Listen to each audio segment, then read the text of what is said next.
As the Betancourt family heads out to a party on Purge night, you may notice a sign in their front yard noting that the house is armed by Sandin security. This little detail is one of the many in the Purge series that references James Sandin from the original movie. You may recall that Mr. Sandin used his own company's security system to protect his family, and that didn't work out too well for him. He was purged before morning. Despite the supposed poor quality of these systems, they aren't the only ones to trust the Sandin brand. State-of-the-art Sandin security. Who's providing the shell system? Sandin. Oh. The best. Even the NFFA once trusted Sandin to install their system. It's surprising that Sandin is still trusted in the Purge Season 1. According to the NFFA website, their main competitor, G&D Security, overtook them after James Sandin's passing, stating, "We're what Sandin promised to be and wasn't." The Purge Season 1 takes place in 2027 based on the dates displayed on these security systems. We can assume Henry's signature on this release form was a typo. That sets the season 5 years after Mr. Sandin's system was breached, so I'm guessing improvements were made to the company after his passing. To learn all of the hidden connections in Season 1 and Season 2 of the Purge TV series, stick around to the end of this video. I finally found a Purge mask that not only doesn't block my speech volume, but also displays the goatee for the world to see in all of its glory. Welcome to Things You Missed. If you can't get enough Purge lore from the movies, there is another 13 hours of content to consider, and it's called The Purge. Again, let's get into it.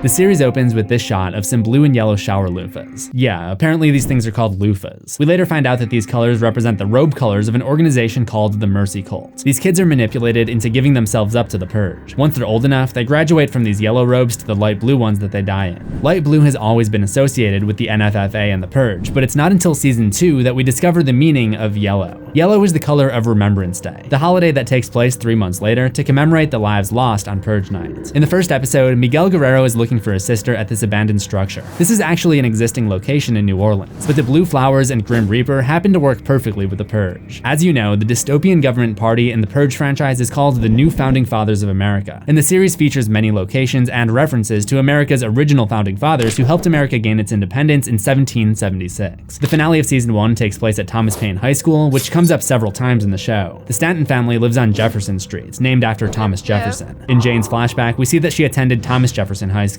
There's also a street called Franklin. We have roadblocks on Walnut and Spruce.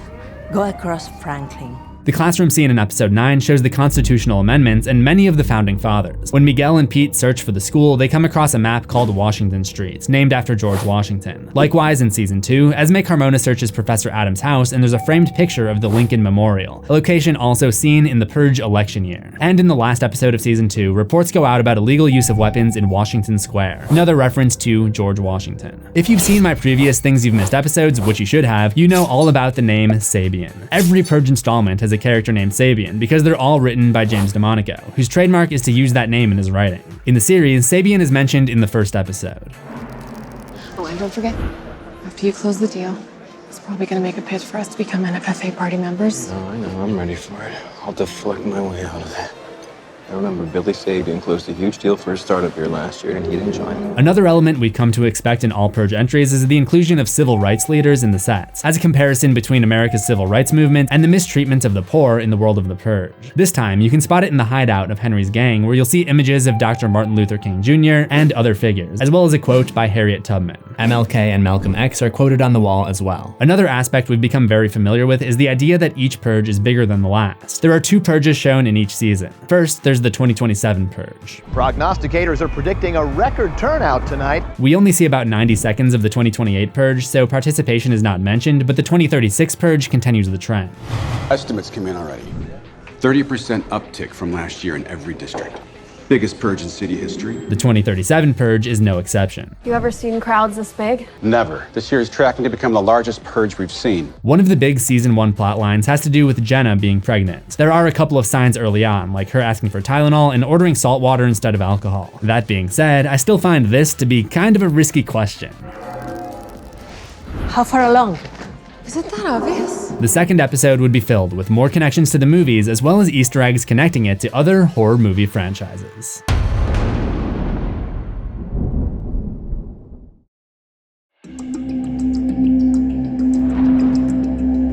In Miguel's quest to find his sister, he comes across a triage van, a concept we saw more of further down the timeline in the Purge election year. There are a few election year references in the series, like when Miguel figures out that his sister is at the Carnival of Flesh, goes there, and hears this phrase chanted by the announcer. That's the same motto chanted by Edwidge Owens, the main antagonist of Election Year. In Season 2, there's a cold open set and company meeting for the Merrymakers Mask Company, and we see their logo strongly resembles the style of masks used by the Russian tourists in Election Year. We also see that Purge tourism trend in another cold open in Season 2. Later on in Season 2, there's also a part where the van gets flipped over. I don't know if it's a reference, but we've definitely seen it all before in Election Year. One of the trials that Miguel has to overcome to get to Penelope is an obstacle known as the Gauntlet. If the name sounds familiar, you may be thinking of the 2016 Halloween Horror Nights maze, the Purge Gauntlet of Fear, which happened 2 years before the Gauntlet appeared in the show. Other than the fact that there's actual danger in this gauntlet, it really does feel a lot like a Halloween Horror Nights maze. I would definitely be the camera guy wearing skull makeup, and this is actually the stunt coordinator of the show making a cameo. There are actually a lot of funny Purge groups this season, my favorite of which is these guys who dress up as golfers for some reason, and when they take the victim away, I love how he just does this giddy up motion.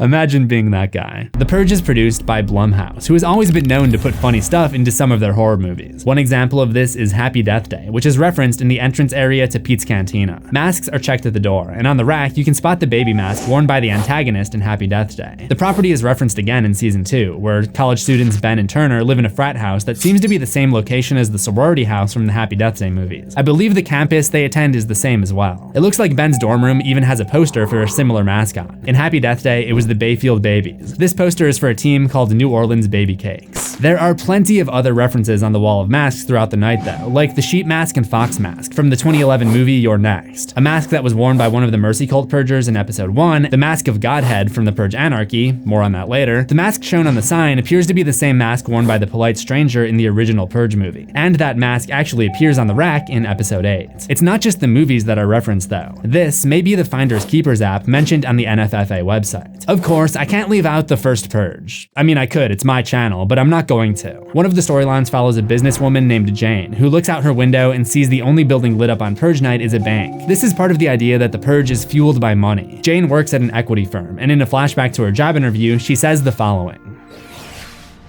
I've been following your firm since I read a profile in Forbes back when I was an undergrad. This is the second time that Forbes has come up in this franchise, the first being on a police officer's name badge in the First Purge. Side note, in Jane's flashback, we see her boss checking her out as she leaves, but she never sees him, so how does she have that in her memory?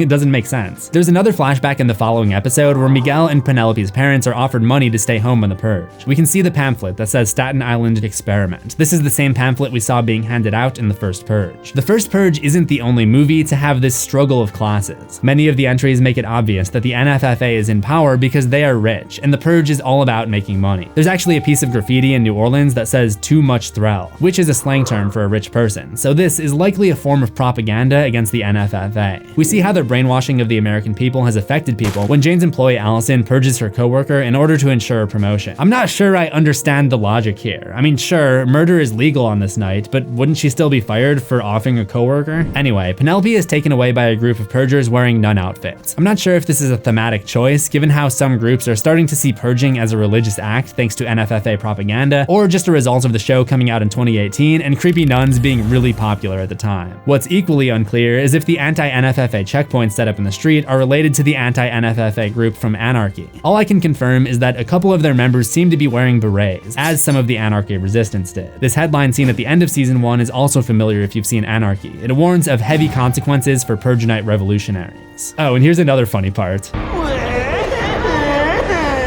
This is part of the aforementioned Carnival of Flesh, which is also where you'll probably find the most hilarious mask in all of Purge, but the carnival may have more sinister affiliations than you might have realized. The O in the logo is a Celtic cross turned 45 degrees. This is a symbol used by neo-Nazis and Ku Klux Klan members. It's also displayed in the merch cart inside the letter O in shopping. The carnival also sells merchandise with KKK depictions. These racist groups have been known to work with the NFFA and take advantage of the Purge in the movies. Penelope spends like 3 to 4 episodes captive at the carnival thanks to her vengeful ex-boyfriend Henry. Meanwhile, Rick and Jenna escape after the Purge party that they're attending is attacked by revolutionaries. Then they get held at gunpoint at home by their neighbor Ross. This part actually drives me crazy. It's as if they don't understand that there can be conflict in a story without someone holding someone at gunpoint, especially since we just saw like 3 to 4 episodes episodes of that kind of tension. And then if you're gonna do it again almost immediately, at least make it make sense. Like she's about to shoot this dude and the people standing behind him aren't even gonna move? What if she misses? What if she doesn't, but she blows his brains into the crowd? Or the bullet could go right through him. Now before I move on to season 2, there are a couple of things present in the background all throughout season 1 that I've yet to touch on.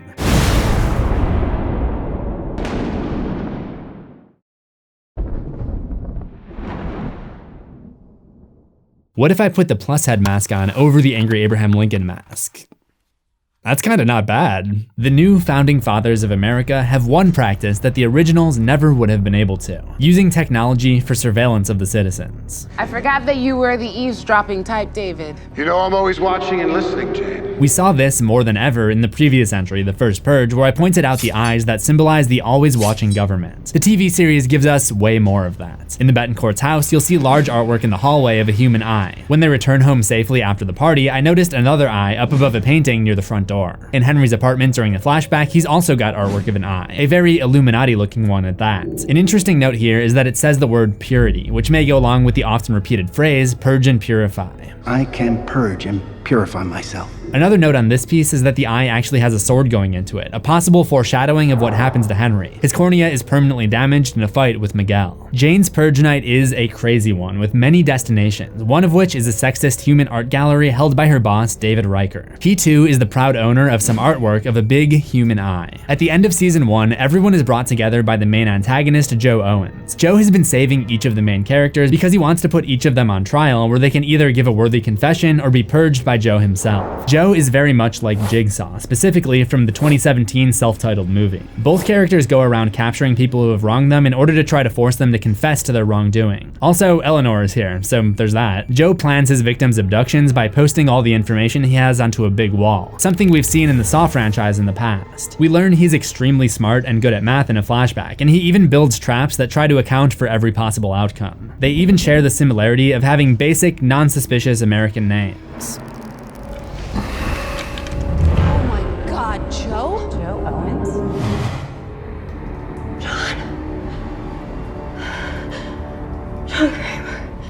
Anyway, the reason I bring up Joe Owens with the eye motif is because he too ends up getting an eye poked out. When it comes to Joe though, I'm not entirely sure that he's dead. In the final battle, Miguel shoots his bulletproof vest, shoots his knee, and then kicks him into the pool. We never get confirmation that Joe died, and I'll circle back to that later in this video. The last thing I have to hit on before fast forwarding to season 2 is our crew reference Easter eggs. If you're new to this channel, filmmakers love to hide their own names in movies and apparently TV because we're very egotistical. It starts at the rehab center Penelope discharged from. Cantrell Rehabilitation Center is named after producer Alyssa Cantrell. There's a list of visitors at that rehab center that includes first assistant director Paul Udo and production assistant Jeff Reynolds. The character Rick Betancourt is named after co-executive producer and writer Mick Betancourt. Pete's Cantina has a poster for a jazz show by Neil Aurelian, which happens to be similar to the name of the art director, Neely Aurelian. David Riker shows off an art piece that he calls An original La Mercier. This is probably a reference to executive producer Sebastien K. Lemercier. During one of Joe's trials in episode 9, he tries to get a confession from someone who picked on him in high school and shows a yearbook page. Most of the other student names on this page are all crew. You can pause if you want to read them all. Finally, there's a flashback to the moment where Rick and Joe had their falling out. The words McKnight House are written on the whiteboard in the background, and that's a nod to cinematographer Kevin McKnight. The motif of an eye as a symbol for government surveillance would continue in season 2, and there would be a lot more examples, almost as many as the amount of times a character expresses their dislike for this damn night. I'm gonna try to sleep through this godforsaken holiday. I hate this night. It must be the night. It's nice to officially meet you on this night. I hate this night. This night corrupts everyone. This is their way of protesting this damn night. Come on, let's go find a place to wait out the rest of this night. I just hate this night. God, this night is... She knows what night it is. This night has been a long one. I think this night has taken a toll on all of us. Maybe she's having a bad night. But this night, it's relentless. I hate this night. This night just kind of makes me start thinking about what's really important. Oh, baby will probably make this night even harder. If she hated this holiday, she wouldn't be outside. I'm done with this night. God, I hate this holiday. I hate Purge Night. The first eye motif can be found on the necklace of Ben Gardner's girlfriend, Kellen. There are many instances of eyes being present in the graffiti found around the city, whether it's on a random piece of plywood, on the bank, on a warehouse accompanied by the text, "I'm watching you," or in an alley. The presence of these eyes play an even more important role this season, where the plot literally revolves around the NFFA surveillance team, and the areas with no cameras known as dead zones are very important for the main characters. The surveillance team is known as the NFFA's Visual Analytics Department, but most people have a different name for them. Your government. Yes, I am. Which department? Visual analytics. Eyes in the sky. Their office has computers with an animated desktop background. The logo says New Founding Fathers of America, established 1984. Of course, they weren't really established in 1984, they were established in 2014, which you know if you've seen my horror history episode on them. Later episodes do not contain this text. The 1984 is a reference to the novel 1984 by George Orwell, which is about a dystopian future government who controls the population through constant surveillance, much like the NFFA, who always has eyes on their citizens.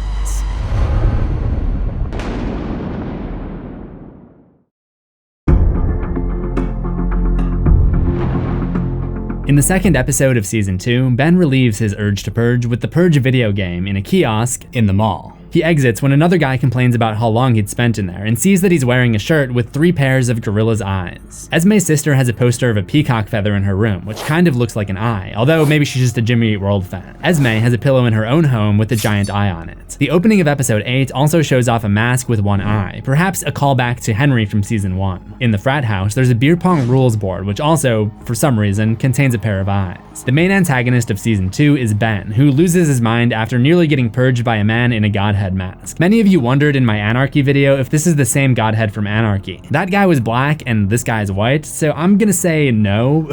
They're not the same guy, but I guess creating this mask became somewhat of a Purge tradition. As you'll recall, we also saw one in season 1. Maybe the NFFA emblem posted next to his bed is a clue that he's going to become evil. I'm not sure why the big brain meme is here though. Maybe it has something to do with Ben being an example of the findings of Professor Adams' study, that aggression on Purge increases aggression throughout the rest of the year. So those brain scans, they show that violent acts can light up the pleasure centers of the brain like a drug. Especially those in the younger generation, those who grew up with the 28th Amendment. Ben listens to an audio program from Bobby Sheridan, the same speaker who inspired Joe Owens in season 1. At one point, he listens to the same recording that Joe had on in the season 1 finale. People will always surprise you when they don't want to die. But when you embrace the Purge, when you commit to the healing power of its violence, anything can happen.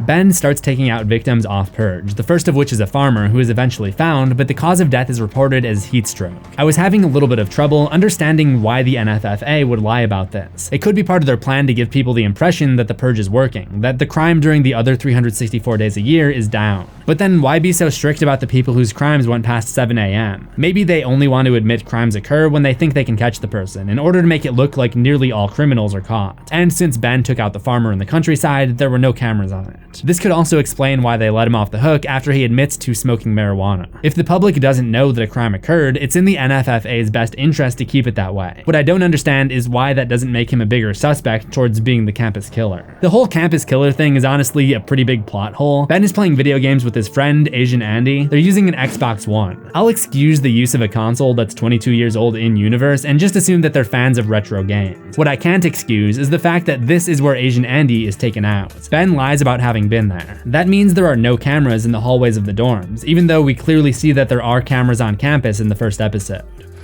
This is awful. I feel bad even taking a picture. Demonetized. Speaking of that first episode, I think there may be a big callback to the first movie. A man named Marcus finds himself stranded outside during the Purge and tries to get his neighbors to let him in, but nobody does. It seems very similar to the situation that Dante Bishop was in the first film. That's not the only time that Marcus seems to be connected to the Purge movie that started it all, because his flashback scene takes us back 14 years to 2022, the same date that the Sandins had their home invaded by the Purgers. This is also where we meet Plushead. Kind of a minor role to justify selling masks, but I'll take it. Plushead can be seen rolling with his buddy, Runmouth. Marcus has one more connection to the first movie though. He has dinner with his wife, Michelle, and what they believe could possibly be their last meal because it's right before the next Purge. She's playing Debussy's Claire de Lune in the background. So if this is our last meal, This was the same song we heard at the very beginning of the original, which accompanied the montage of purgers from previous years. Marcus and Michelle both have the same dinner idea in mind that night. You did not cook the night before Purge. We had sushi on our first date, remember? Yeah, where do you think I stopped before I came home? That one feels a little too close to the anniversary shared by Nick and Amy in Gone Girl.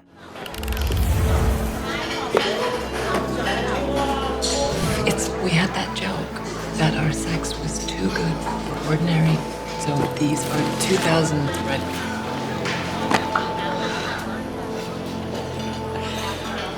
We're so cute. Marcus realizes that someone is trying to purge him because of the bounty posted on the dark web. The site is called Ivory Road, a parody of the Silk Road, which is one of the first dark web drug trading sites. Wait, so how do you know about this? I know about that as a fan of the internet and internet history, not as a customer. Another important detail in the scene is the calendar app seen on this phone, which is one of only a couple details that help confirm when the season takes place. We know it's before 2037, because Ryan's driver's license that expires in late 2036 is still valid. But it has to be after 2032 based on how far back the flashbacks go. That gives us a range of 4 possible years where it could take place, and this calendar only aligns with one of those. It's 2036. Just don't take any of the dates of birth here too seriously. This guy doesn't look 55, but maybe people age more gracefully in the future. And apparently the headphone jack is gonna make a comeback, and a tape recorder? Seriously? I feel like the technology problem in the Purge is never gonna get fixed. But this Ivory Road account becomes something that Marcus would keep coming back to in order to try to catch whoever ordered his hits. He puts up a post of his own to try to find someone to get him more information. One of the responses is spam advertising cheap boner pills the NFFA doesn't want you to have. The final storyline follows a band of thieves and the NFFA agent whose computer screen is home to even more things you missed.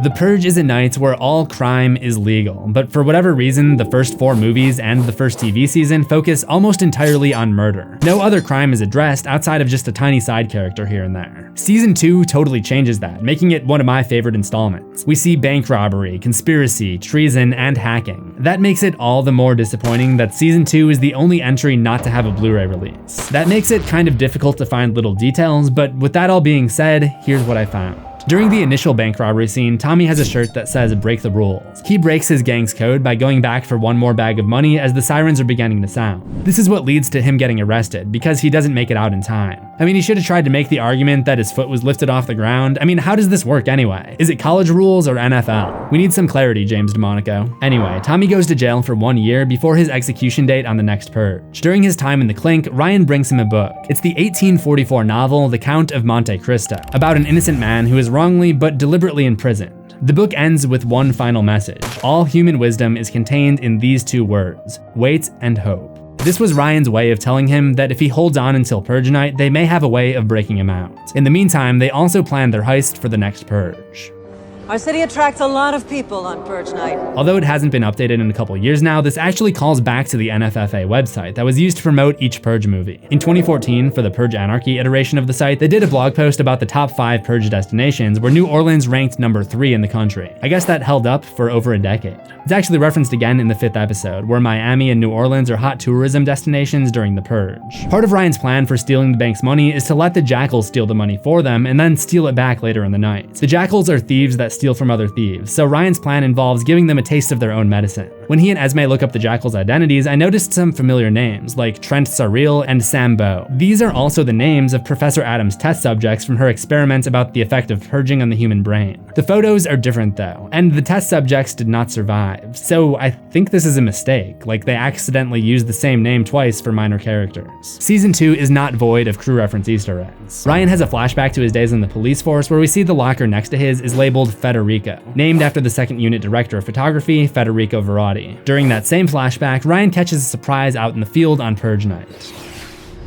Rose, what the f*** are you doing out here? I already brought up Jeff Reynolds. He was a crew reference Easter egg in season 1. Ryan's director of training at the police academy was Amy Cressbatch, who was named after the truck costumer. There's also an article written about one of Ryan's heroic actions as an officer. It's written by James Crafton, that's the production secretary. And there are mentions of names like Paul, Emily, and Raul Udo, probably all family members of Paul Udo, the first AD, who was mentioned in season 1. The other article shown here mentions a gas station incident, where Ryan is named again, along with his superior, Andrea Ziv. Her character is named after writer and co-producer Crystal Houghton Ziv. The article mentions a couple more crew members, travel coordinator Callie Martin, and second assistant director Ben Ladeau. Esme then moves on to a letter that Ryan received from the mayor in 2010. It's signed by a Colleen E. Moody, who is also the script supervisor. There's one other crew reference later on. Remember the part where Asian Andy raves about Dr. Updale's book? I'm halfway through Dr. Updale's Foundations of the Experiment, unauthorized, kind of a history buff. NFFA history? Yeah, it was a bestseller. Didn't she kill herself after creating the first Purge night? No, that's been debunked. She died purging. Not only does that explain exactly what the NFFA told the public after the events of the first Purge, but we see this book throughout the series. First on a poster, then Parker finds the book itself in Ben's possession, where we see the author, M. Martin, a reference to the prop master Michael S. Martin. There's also a poster that can be spotted in town advertising for Purge the Musical, a story of good versus evil. I wonder if that's a sign of things to come. That's right, you heard it here first. The Forever Purge is going to be a musical. Why aren't you in school? He got canceled. Well, that one hit home a little bit hard. Not the first time the Purge has predicted a disaster either. When I did the Things You Missed episode on the first Purge, I pointed out this wall art of a boxer and explained how it represents the character Naya. In the frat house where Ben tortures his fellow fraternity members, there's a portrait of a football player in a very similar style. Another callback can be seen when Ryan's gang busts Tommy out of captivity. It seems that the Mercy Cult bus from season 1 has been repurposed and is now used as a prisoner transport vehicle on Purge nights. Season 2 comes to a close as Ben truly becomes the new godhead during the 2037 Purge. He takes out most of his frats, but Parker survives. As Ben is hunting him down, he's hit by a car and wakes up in a triage center. When he comes to, the first thing he sees is a Jesus statue looking down on him. Perhaps this angers him because he now sees himself as a god. He doesn't want to be looked down on by this religious figure. You're trying to play God, but you're not God. I am. Marcus is able to sedate him and save the rest of the triage center, but Ben survives. In the final shots, he can be seen preparing for another Purge. It's an interesting choice, and if my theory is correct, that means both major villains from the TV series, the new Godhead and Joe Owens, both survive. As of now, the Purge TV series is cancelled, and the upcoming movie, The Forever Purge, is supposed to be the ending of the series. How cool would it be to see Joe and Ben, two of the most powerful Purge villains we've seen so far, team up as secondary antagonists in the franchise finale? Whatever happens, I'll be sure to cover The Forever Purge here on Things You Missed. So make sure you don't miss it by subscribing to CZsWorld for new horrors every week. Ring the death bell for all notifications, and I'll see you in the next one. Assuming we both survive. If you don't want to get purged, stay home, but if you have to go out, wear a mask.